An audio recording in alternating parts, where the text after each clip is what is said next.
ya. Tuhan terima kasih atas berkat-Mu, kami bersyukur Engkau masih izinkan kami bisa berkumpul lagi Tuhan di hari ini. Hari untuk bisa bertemu dengan-Mu, bertemu dengan teman-teman seiman kami Tuhan. Kami berterima kasih Tuhan. Sebentar kami akan mendengarkan firman-Mu Tuhan, berkati mulut bibir hamba-Mu. Biarlah firman yang tersampaikan hari ini Tuhan, Engkau bisa menjadi benih yang dapat ditaruh di dalam hati kami Tuhan. Gemburkan hati kami Tuhan, bantu kami Tuhan untuk bisa menerima firman-Mu sehingga benih ini bisa berbuah dan bisa dinikmati oleh orang-orang di sekitar kami Tuhan. Terima kasih atas kasih dan kebaikan-Mu. Sebentar kami akan mendengarkan firman-Mu. Semuanya siap mendengarkan firman, sama-sama katakan. Amin. Oke, silakan duduk semuanya. Ya, jadi hari ini karena masih ada nuansa connect-nya, gue pakai tema slides gue pemenang connect kemarin ya. Raging Wave, mantap. Anything goes. Jadi tema kita yang baru, ini judulnya seperti yang kita semua sudah lihat, Anything Goes. Dan kita akan bahas tentang part 1 hari ini. Ya seperti biasa, tema kita itu biasanya agak menggunakan bahasa-bahasa yang ambiguous. Kecuali waktu itu ya, pernah series kita, ada yang ingat kita pernah ada series namanya Temptations, yang membahas tentang apa? Temptations ya. Itu benar-benar direct as it is. Tapi hari ini kita akan bahas tentang anything goes. Gue mau tanya dulu, apakah ada yang ngerti cara penggunaan anything goes itu gimana? Oke, gue gak minta dijelasin, gak apa-apa. Gue karena akan jelasin juga akhirnya. Jadi, buat kalian yang gak tahu atau mungkin baru pertama kali dengar apa itu anything goes, itu gimana sih anything goes? Gue pengen tanya dulu, apakah ada yang tahu tentang hal ini? Ini adalah hal yang sangat gue sukai by the way. Ya, ini adalah hal yang sangat gue sukai dan gue biasanya pakai kata-kata ini, kata-kata anything goes, itu di saat gue sedang menjelaskan beberapa hal ini. Yang sebelah sini tahu pasti semuanya ya. Ya kan? Yang tengah ini pasti Oliver tahu kan, Oliver? Tahu banget pasti, ya. Ya. Semua SGL cowok gue yakin juga pada ngerti maksud gue apa. Inside jokes, maaf. Dan mungkin ada yang tahu sebelah sini ada apa? Camel up, ada yang tahu? Iya, game ini agak sedikit berjudi, jadi ya gue harap kalian bisa memainkannya dengan normal gitu ya. Jadi di depan sini gue ada beberapa board games dan gue biasanya menggunakan anything goes ini tuh di saat main ini, gitu ya, salah satu halnya. Mungkin gue akan bahas dari yang paling umum ya, yang sebelah paling kanan. Itu adalah Uno. Ada yang pernah main Uno di sini? Ya, belakangan ini juga lagi connect gitu ya. Pas di connect gue lihat beberapa orang ada yang main tuh Uno, terus ada yang hukumannya disuruh foto sama satpam, bener nggak? Suruh foto sama satpam, post ke story, ya. Anyway, tapi apa maksud dari anything goes dari beberapa board game atau card game di depan ini? Jadi siapa yang kalau main Uno nih ya, kalian tahu plus 2 kan? Tahu plus 2? Ya. Kalau kalian plus 2, nextnya boleh tambahin plus 2 lagi. Ya. Ada yang bilang nggak boleh? Nggak boleh. Karena peraturannya adalah peraturan aslinya nggak boleh. Kalau kita dapat plus 2, orang berikutnya harus ambil 2. Itu peraturan aslinya. But, yeah well, this is the table rules. Anything goes, bro. Yeah, we got no boundaries here. Anything goes. Itu adalah di saat gue menggunakan anything goes. Atau misalnya ada lagi ini. Nanti ada yang ini gue yakin pasti akan terbagi 2 kubu. Ada yang plus 4 ya. Terus ditambahin, gue ada plus 2. Kan lu pilihnya warna merah, gue ada plus 2 warna merah. Jadi nextnya plus 6. Ada yang seperti ini? Ya, ada pasti beberapa. Ada juga yang enggak, ada yang enggak kayak gini. Ya, karena pada dasarnya harusnya udah plus 4, lu ambil 4 bro. Lu tidak boleh menentang, terserah gua mau warna apa, merah, kuning, hijau, biru. Nggak boleh, lu harus ambil 4. But ya, terkadang orang ada juga yang memiliki rules ya, anything goes. Just go with it. Ya bisa, boleh kok gua pakai ini, kenapa emang kan this is anything, di sini table rules.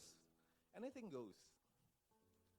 Jadi anything goes itu biasanya kita lakukan, kita katakan itu pada saat gitu ya, sesuatu itu ada di luar dari boundaries. Jadi misalnya gue kasih contoh yang lebih gampang buat di luar dari, yang ini kan udah ada rule books-nya.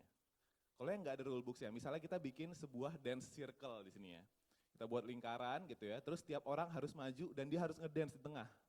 Terus dia ngedance-nya gini-gini. Iya, nggak ada yang tahu ya. Ya gini. Nggak ya? Ya oke. Terus ada yang bilang, tapi gue nggak pernah dance sebelumnya, gue nggak tahu gimana cara ngedance, gimana cara dansa.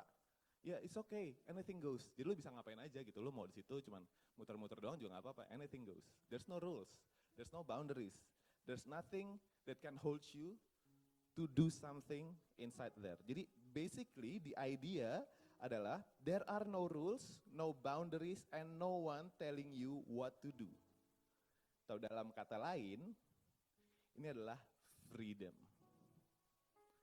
Ada yang pernah bayangin kalau di dunia ini gitu ya, di dalam kita kehidupan dunia nyata kita ini, semuanya tuh anything goes. Kita bisa bayangkan betapa chaosnya jalanan, meskipun sekarang sudah sangat chaos gitu ya. Kita bisa bayangkan betapa chaosnya jalanan karena ada orang nyebrang di tengah jalan. Kenapa emang anything goes bro? Dan orang ada camping mungkin di tengah jalan, meskipun sekarang juga ada gitu ya. Tapi pasti ada aja gitu orang yang kayak gitu. Atau mungkin bahkan orang misalnya nggak punya SIM tapi dia udah bawa mobil, keluar kota, keluar negeri, bawa mobil. Karena well, anything goes. Karena pada dasarnya semuanya itu kalau kita menggunakan rules anything goes di dunia nyata, semua akan menjadi chaos, very very chaotic. Bahkan nih ya, kalau di hal yang paling ekstrim sekalipun gitu ya, itu tuh ada rulesnya. Contoh gue ambil di sini dari MMA. Ada yang ikutin MMA di sini? UFC, One atau anything yang sejenisnya. Bahkan di UFC One itu aja ada peraturannya, benar nggak? Ada 31 hal yang tidak boleh dilakukan pada saat di cage. Ini UFC, sesuatu yang sangat-sangat ekstrim gitu ya. Yang di saat di situ semua orang tuh berantem using their own might, tapi ada 31 hal yang tidak boleh dilakukan. Apa aja 31 hal itu? Boleh tanya ke Toro karena dia ngikutin. Mantap. Ya jadi dalam kata lain kita bisa bilang bahwa freedom itu muncul pada saat nggak bisa secara utuh freedom itu muncul. Pasti ada sesuatu yang bisa mengasih boundaries di antara itu. Jadi let us talk about freedom. Kenapa kita bahas tentang freedom? Di sini ada yang baru lulus SMA, baru lulus SMA ada Karen, hello. Ya ada beberapa juga di sini, hello. Baru lulus SMA. Ya. Kenapa kita bahas freedom? Karena pada saat kalian lulus dari SMA, ya, di sini kalian akan merasakan freedom yang lebih. Pertama, yang paling penting, yang paling gampang aja nih. Kalian biasanya sekolah SMA masuk jam berapa? Jam 7. Seragam semuanya ya. Semua sama tuh, masuk jam 7, pulang jam 3 sekarang ya. Sekarang jam 3. Kalau ada kelas tambahan biasanya pulang sampai jam 5 gitu kan. Masuk jam 7, pulang jam 3. Pada saat kalian kuliah, ada yang udah masuk kuliahnya, udah masuk kuliah? Belum. Kamu udah masuk kuliah kalian? Belum. Oke. Gua kasih sedikit sneak peek pada saat kalian masuk kuliah. Pada saat kalian masuk kuliah gitu ya, masuk kuliah itu ada yang jam 8, ada yang jam 11, ada yang jam 2, ada yang jam 5. Ada nggak yang kelasnya baru masuk jam 5? Ada. Selesai jam 6, jam 7 gitu. Jadi kalian mendapatkan freedom di masa pagi kalian. Biasanya pagi harus dibangunin. Bangun, mandi, nanti terlambat, sarapan, ini itu. Ini kalian pagi, kelasnya masih jam 2, tenang aja dulu, santai. Ya nggak Van? Ya kan? Masih lama kelasnya, tenang aja. Hari ini bisa Dota dulu segame, kelasnya jam 9. Bangun jam 7, Dota segame, terus jalan habis itu. Jadi kalian sooner or later gitu ya pasti akan mendapatkan freedom itu lebih. Dan kalau kita berbicara tentang freedom gitu ya, kebebasan, kita as a Christians itu sering banget dapat pertanyaan dan sering banget menanyakan hal ini. Karena sering kali kalau kita sebagai orang Kristen gitu ya, as a Christians, kita sering banget tuh kayak, tapi kan gue orang Kristen, gue gak boleh ini. Gue gak boleh ngerokok misalnya. gue gak boleh melakukan seks di luar nikah. Gue gak boleh seks bebas, gue gak boleh ini, gak boleh itu, gak boleh ini, gak boleh itu. So the questions comes out to, are we as a Christians actually free? Apakah kita benar-benar bebas sebagai orang Kristen? Apakah kita benar-benar memiliki kebebasan yang absolut? Because, well, Paul said it very greatly bahwa the truth shall set you free. Dan kita sebagai orang Kristen yang percaya, kita percaya terhadap kebenaran itu. We trust in the truth. Tapi apakah kita benar-benar bebas di saat kita mau melakukan sesuatu tuh kayak, tapi gak boleh. Gue mau melakukan ini, tapi gak boleh. Mau melakukan itu, tapi gak boleh. Dan kebanyakan kita, terutama yang di dalam dunia kuliah gitu ya, kita tuh seringkali mengejar yang dinamakan dengan kebebasan ini. Kebebasan untuk mencari pilihan kita sendiri, memiliki pilihan kita sendiri, dan kebebasan untuk menghidupi hidup kita sendiri, kebebasan untuk mencari tahu tentang hal baru sendiri. Semuanya itu kita kejar. Semua kebebasan ini yang dapat tiba-tiba diterima di kita itu kita selalu kejar. Tapi, what if? Bagaimana kalau real freedom itu sebenarnya lebih dari apa yang kita inginkan? It is more than whatever that we want. Doing whatever that we want, doing whatever we want to do, doing whatever that I don't care, whatever I can do whatever I can. Gue bisa melakukan ini semua, gue punya freedomnya, gue punya waktunya, gue punya energinya. I can do it, I can do whatever I want. Tapi bagaimana kalau ternyata freedom itu ternyata lebih daripada itu. Lebih daripada melakukan, mengejar apapun yang kita mau, apapun yang kita inginkan. Jadi di series ini, di series Anything Goes ini, kita bakal kupas banyak tentang freedom. Dan di hari ini, di series gue yang hari ini, gue hanya akan memberikan sedikit dari fondasi bahwa kita itu adalah the true freest people. We as a Christians are actually the true free people. Dan kemudian di series-series berikutnya, itu kita akan semakin mendalam. Dan gue cuma pengen kasih tahu bahwa identitas kita sendiri adalah kita itu sebagai the free people. Jadi gue harap kalian bisa mengikuti series ini dengan full. Karena semakin lama kita akan semakin dalam. Sampai kayak ngupas bawang, gue akan ngupas kulitnya. Next week kita akan ngupas lebih dalam lagi dan lebih dalam lagi. So, kita pengen, gue pengen kita sadar dulu tentang peran kita pribadi. Biar kita tahu apa itu freedom yang diberikan ke kita dan kita mau mengenal dulu. Sebenarnya pada saat kita diciptakan itu apakah kita benar-benar free? Jadi gue pengen minta tolong kita semua untuk baca awal pertama kali waktu kita diciptakan. Jadi kita buka di Kejadian 1 ayat 27, di depan ada yang NIV, boleh saya minta tolong semuanya untuk baca. Di hitungan yang kedua, 3.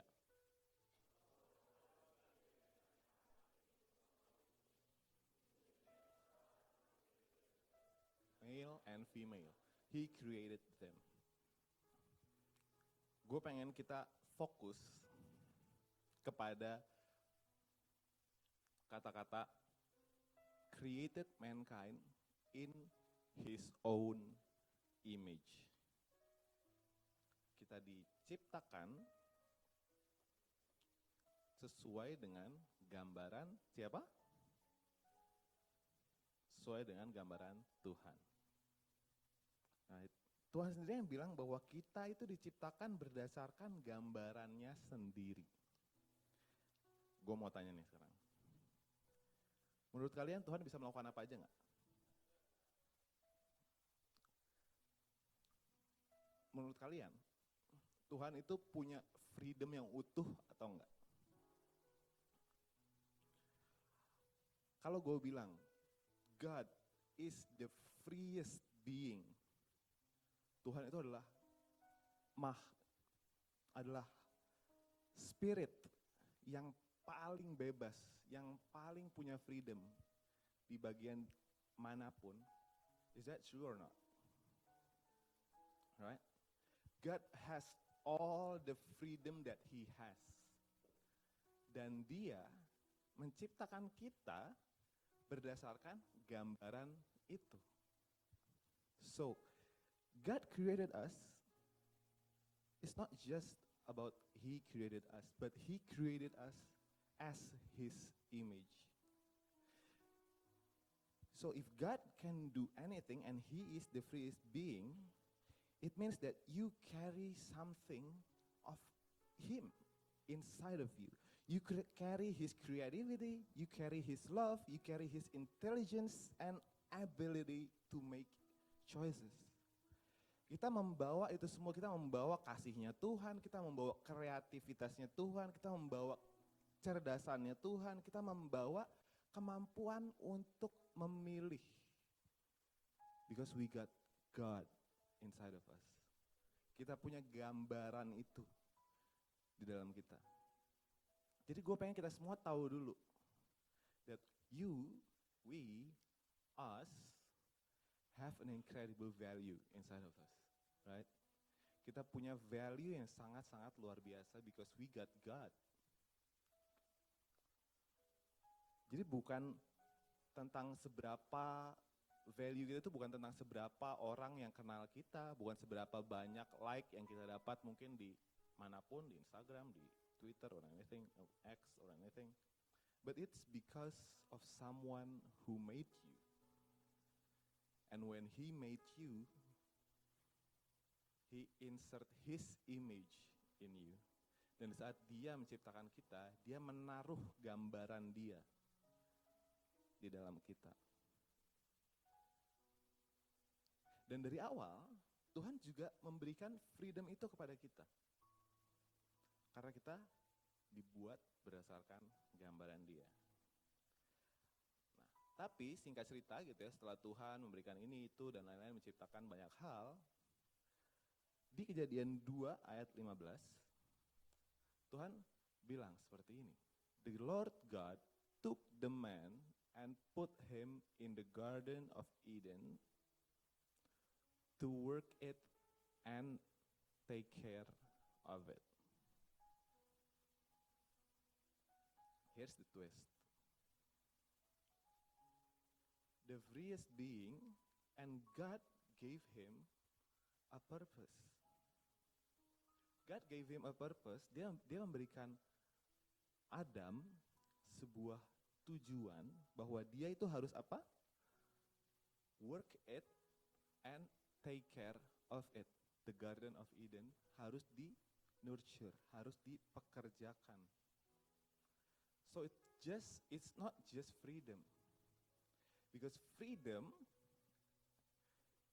always came with responsibility. Mungkin tidak terdengar senang gitu ya, kalau gua punya freedom gitu ya, kenapa gua harus ada responsibility lagi, kan gua harusnya bebas. Oke. Let's make it simpler. Mari kita pikirkan coba ya. Misalnya kita minjem mobil orang lain. Misalnya, saya di sini punya mobil ya. Kenapa gue melihat semua orang? Misalnya gue pinjem mobil Vio, ya. Gue pinjem nih mobilnya Vio, ya kan. Ayo kita ke sini. Oke, gue minjem mobil Vio dan Vio juga ada di mobil itu, misalnya. Dan pada saat gue minjem mobilnya Vio, gue drive itu sangat recklessly. Wow, ya nggak kenapa-kenapa sih mobilnya. Tapi menurut kalian, Vio bakal minjemin mobilnya lagi nggak ke gue? So you got less freedom then. Di saat kita sudah dikasih kebebasan gitu ya untuk meminjam mobil orang lain, tapi kita drive it recklessly, we're not being responsible with it. Then we lost our freedom then. Atau misalnya kita akhirnya misalnya baru kuliah sekarang, dan sekarang kita ngekos. Ngekos, bebas, gue bisa bangun jam berapa aja, gue gak perlu beresin kamar gue. Tapi itu kita lakukan, kita gak pernah beresin kamar kita. Semuanya berantakan, kamarnya bau dan lain-lain, nggak bayar lagi kosnya. Menurut kalian, apakah kita masih diizinkan untuk bisa tinggal di situ? So that's less freedom then. when we got freedom gitu ya, di saat kita bisa lebih bebas gitu melakukan sesuatu,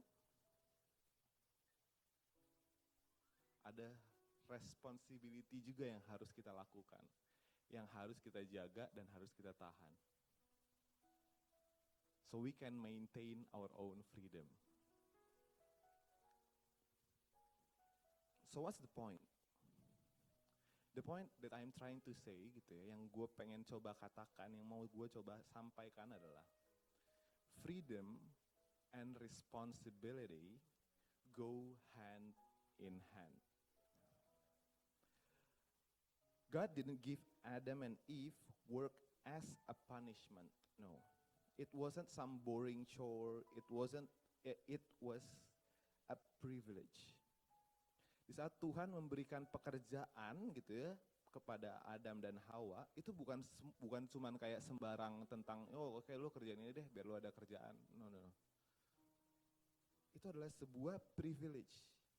Sebuah kesempatan untuk dia bisa berpartnership dengan Tuhan dalam membuat sesuatu yang beautiful, membuat sesuatu yang wonderful di dunia ini.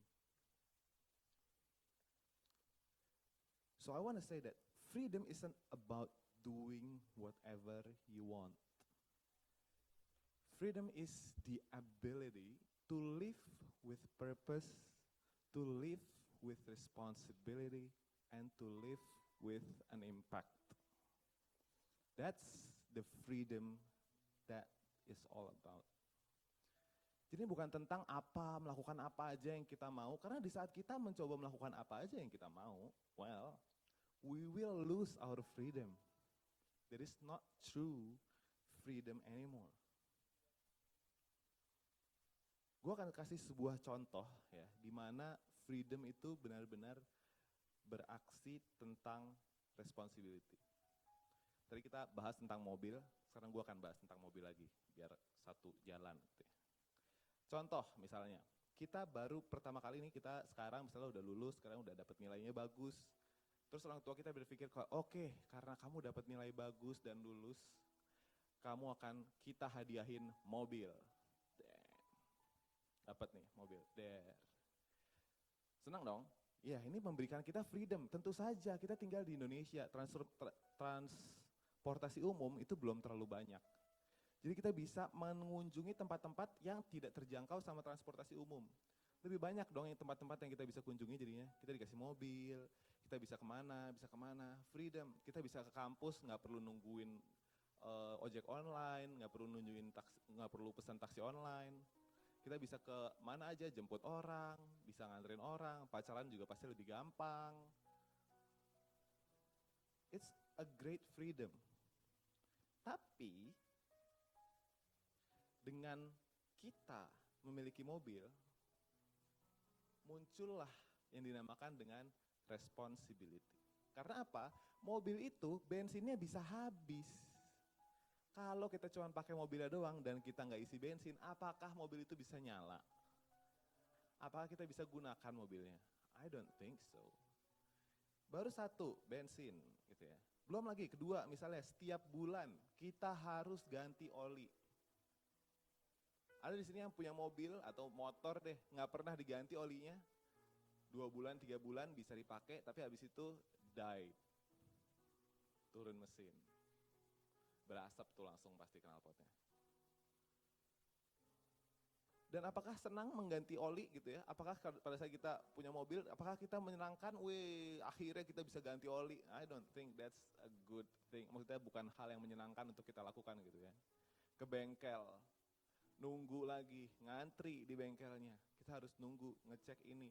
Belum lagi kalau bengkelnya nggak benar, kita mesti tahu sendiri gimana sih cara ganti oli yang benar, apakah yang dilakukan ini hal yang benar. Apakah dia masukin oli ke tangki oli, bukan ke tangki wiper. Kalau kita masukin oli ke tangki wiper, ya beda lagi urusannya. Kita pada saat nyalain wiper, keluarnya oli dan kita nggak bisa ngelihat, ya again, more responsibility. Jadi kita sekarang harus cari tahu lagi tentang mobil. Kita harus cari tahu lagi gimana cara kita ganti ban, gimana cara kita melakukan sesuatu, gimana cara kita merawat mobil ini. So when there's a freedom, kita memang bisa punya freedom, kita bisa kemana aja dengan bebas sekarang, karena ini adalah mobil kita. But it also come with responsibility. Atau mungkin mobil mungkin terlalu jauh. Sekarang kita coba lihat ini nih, yang kita semua pasti punya. Let's check about our phone, right? Kita punya handphone sekarang mungkin ya. Semuanya punya kan handphone? Ya gue harap semuanya punya handphone. Freedom apa yang kita dapat dari handphone? Mungkin karena kita udah terlalu sering punya handphone, kita sampai lupa bahwa handphone ini adalah sebuah freedom yang sangat-sangat luar biasa. Kita bisa chat orang kapanpun, dimanapun. Kita bisa tahu kabarnya semudah itu. Hanya dengan tek. Dan dia akan kirim balik, gue di sini, oke, kita akan ke sana. Bisa kita nggak tahu kita lagi ada di mana, kita bisa klik yang namanya Maps. Dan kita bisa, why you, yeah, it's okay. Yeah. Kita bisa lihat yang namanya Maps. Ntar gue balikin, sorry. Kita bisa lihat yang namanya Maps. Dan misalnya kita lihat Maps, that's giving us more freedom. Kita jadi bisa kemana aja tanpa kita harus takut nyasar. Karena bisa kita nyasar, kita bisa tinggal cek handphone. Tapi dengan begitu, apakah ada responsibility yang harus kita lakukan di handphone ini? Sekarang gue tanya, apakah di sini ada yang handphonenya nggak ada case-nya? Kecuali Gary nggak ada case-nya. Ada sekarang, ada. Fania nggak ada case-nya? Oke. Tapi gue yakin mostly di sini semua ada case-nya. Karena apa? Coba, kenapa kalian punya case di handphone? Takut baret. Takut, we have slippery, we have butter hands, right? Dan kalau jatuhnya masih aman, kita, thank God. Untung aja masih aman jatuhnya. Tapi kalau jatuh, dan pada saat momen itu jatuh, we cannot use it anymore. We lose all of our freedom. Gimana pada saat kita jatuh nih handphonenya, pada saat kita lagi tersesat? We're stuck then. Kita harus kembali ke responsibility kita yang awal dengan menanyakan, Pak, tahu jalan ini nggak Pak? So, with this freedom, it's also come with huge responsibility. Gimana kalau kita nggak beliin pulsa nih handphonenya? Might as well be a brick, right? Sama aja kayak ini batu bata. Kayak ya udah, kita cuma nggak bisa ngapa-ngapain. Ya bisa mungkin main sesuatu yang offline, but what was that for? Atau mungkin, nih contoh terakhir. Teman-teman di sini ada yang mungkin yang baru kuliah, seperti yang tadi gue bilang, banyak waktu kosong yang bisa kalian lakukan. Apalagi kalian ngekos gitu sekarangnya. Tadinya ada curfew, ada jam malam, jam 7 udah harus di rumah. Ada yang kayak gitu? Waktu masih SMP, SMA, di atas jam 7 dikunci dan harus tidur di luar. Oke, ya itu rumah gue emang agak terlalu ekstrim tapi ya. Tapi setelah gue kuliah, ya gimana orang gue ada kepanitiaan. Gue dikunciin di rumah, gue tidur di sevel. Dulu masih ada sevel. Dikunciin, gue mau pulang ke rumahnya dikunci, ya udah gue tidur aja di luar di sevel. Dan it's a fine thing, nggak ada curfew, nggak ada jam malam. Tapi semenjak gue tidur di sevel itu udah gue nggak pernah dikunciin lagi di rumah, jadi ya udah. Freedom, gue bisa pulang kapanpun yang gue mau. Tapi ini juga memberikan responsibility baru buat gue, di mana gue harus bertanggung jawab akan nilai gue. Apakah gue menggunakan waktu freedom gue ini untuk mempelajari hal-hal yang gue pelajari di kampus, atau gue menggunakannya untuk party, atau gue menggunakannya untuk ke mana, jalan-jalan ke Bromo mungkin, main-main sama teman-teman yang lain-lain. Dan di saat gue menggunakan abuse freedom gue di situ,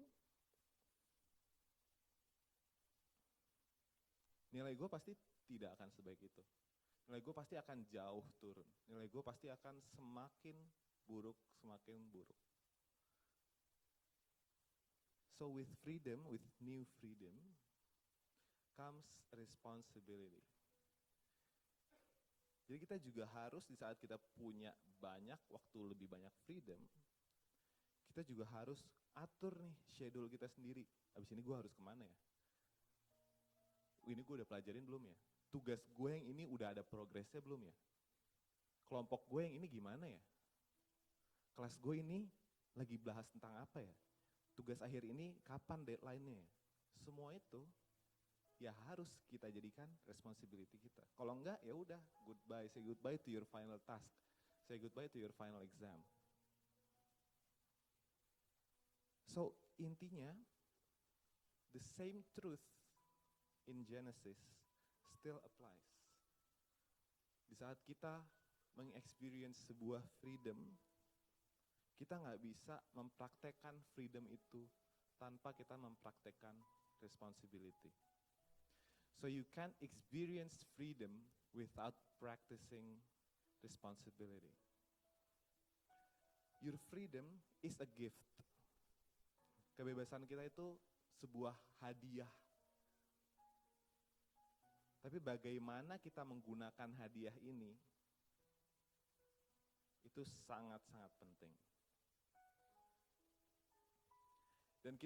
Dan gue pengen sebuah kata-kata yang dikatakan sama Rasul Paulus yang sangat bagus, yang mengingatkan kita semua bagaimana kita seberapa pentingnya kita itu menggunakan freedom yang udah dikasih sama Tuhan. Gue pengen kita baca sama-sama di Galatia 5 ayat 13, di depan ada yang NIV. Kita baca sama-sama ya, 2, 3.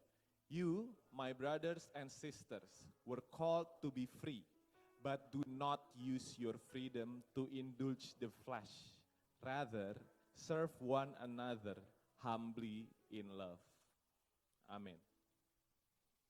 Rasul Paulus ini mengingatkan benar-benar kayak very, very clear. Bahwa kita tuh udah dikasih tahu bahwa we were called to be free. But do not use your freedom to indulge the flesh. Tapi jangan gunakan kebebasan itu yang sudah diberikan kepada kita untuk menyenangkan daging kita. Karena ingat, with freedom comes responsibility. Jadi saat kita mendapat sebuah responsibility baru, di saat kita dikasih sebuah tanggung jawab baru nih, seharusnya kita bersuka cita kan itu. Karena apa? Kalau kita dikasih sebuah tanggung jawab baru, berarti artinya ada freedom baru juga yang dikasih ke kita. So, in order to untuk lebih menguatkan freedom kita, ada 3 aplikasi yang kita bisa lakukan supaya kita bisa meningkatkan freedom yang sudah ada di dalam kita. Yang pertama, ini gue langsung keluarin 3-3-nya kayaknya. Iya benar. Yang pertama, take responsibility on your choices. Kalau kita ingin kebebasan lebih banyak di kehidupan kita, like more independence, more trust, or more say in how things go, gitu ya. Coba mulai dengan take responsibility dengan apa yang ada di depan kita sekarang. Mungkin kita bisa, kalau kita ada di dorm gitu ya, kita bisa tolongin teman kita nih yang ada di dorm kita. Tanpa dia tanya kita bisa tolongin. Atau mungkin kita bisa keep up with the class, keep up with our assignments. Keep up dengan semua tugas yang udah dikasih ke kita. Dan yang terakhir ini yang agak sulit. Coba owning up to mistakes instead of making excuses. Coba akui kesalahan dibandingkan dengan kita mencari sebuah alasan. Karena di saat kita sudah memiliki responsibility itu akan lead ke trust dan pasti akan memberikan kita lebih banyak freedom. Yang kedua, use your freedom wisely. Lihat apa sih sebenarnya kita sudah dikasih freedom dan kita cari apa ya responsibility yang ada di dalam freedom itu. Apakah gitu ya, pilihan yang sudah kita pakai ini sekarang itu sudah mengarahkan kita kepada masa depan yang kita inginkan. Apakah teman-teman nih di sekitar kita pilih dong teman-teman kita bebas dong pilih teman-teman kita. Tapi kita lihat apakah teman-teman di sekitar kita itu mendorong kita untuk lebih maju atau menarik kita ke bawah. Dan yang ketiga, di saat tidak ada orang yang melihat, di saat tidak ada siapapun, apakah action kita, hal-hal yang kita lakukan, itu masih merefleksikan siapa yang kita ingin jadi di masa depan nanti. Karena freedom itu bukan cuma tentang vibe doang, bukan cuma tentang fase, tapi ini adalah sesuatu yang kita bisa investasikan. Dan yang terakhir, ask God for help. Do not do it alone. Seperti yang dikatakan pada lagu tadi, Christ alone, cornerstone. So being responsible isn't always easy, I know. That's why we need God. Kita bisa doa sama Tuhan misalnya kayak, God, please give me strength to do what I need to do today.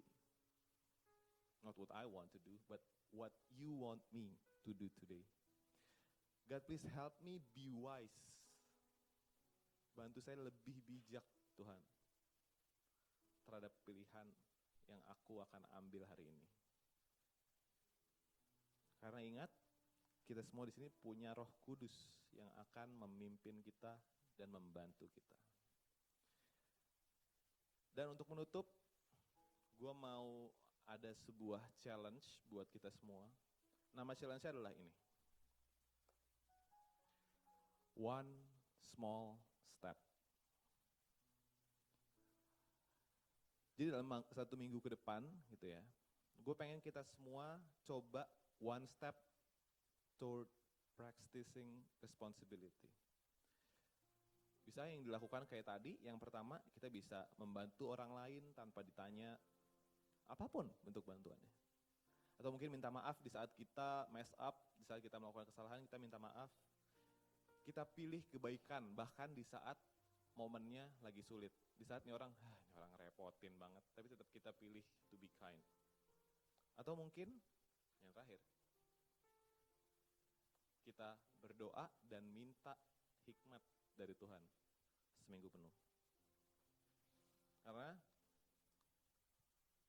gue pengen kita semua ingat bottom line kita di hari ini, bahwa you cannot experience freedom without practicing responsibility. Ya. Jadi gue berharap kita semua bisa mulai experience freedom kita masing-masing dengan cara melangkah sedikit demi sedikit menuju responsibility yang ada di dalam hidup kita. Amin. Gue undang sekarang kita semua untuk bangkit berdiri.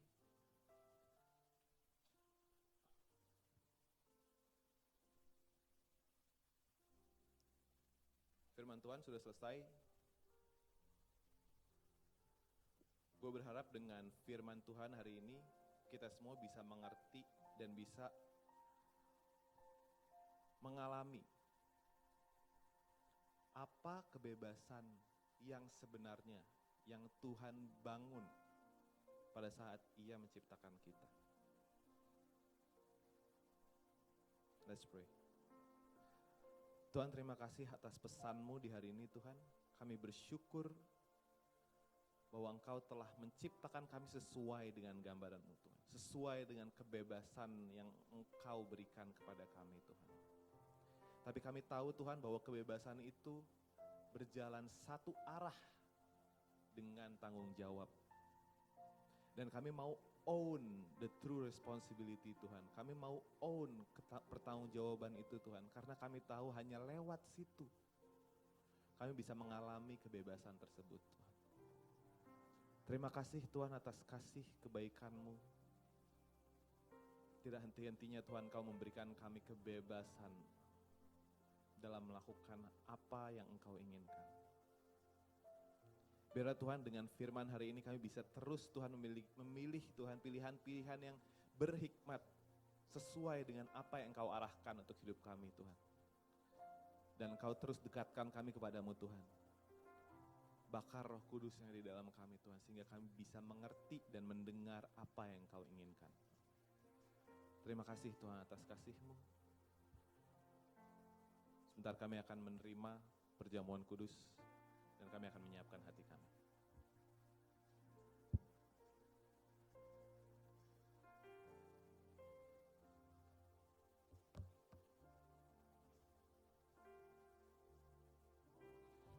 Persiapkan hati dan pikiranmu untuk menerima perjamuan kudus.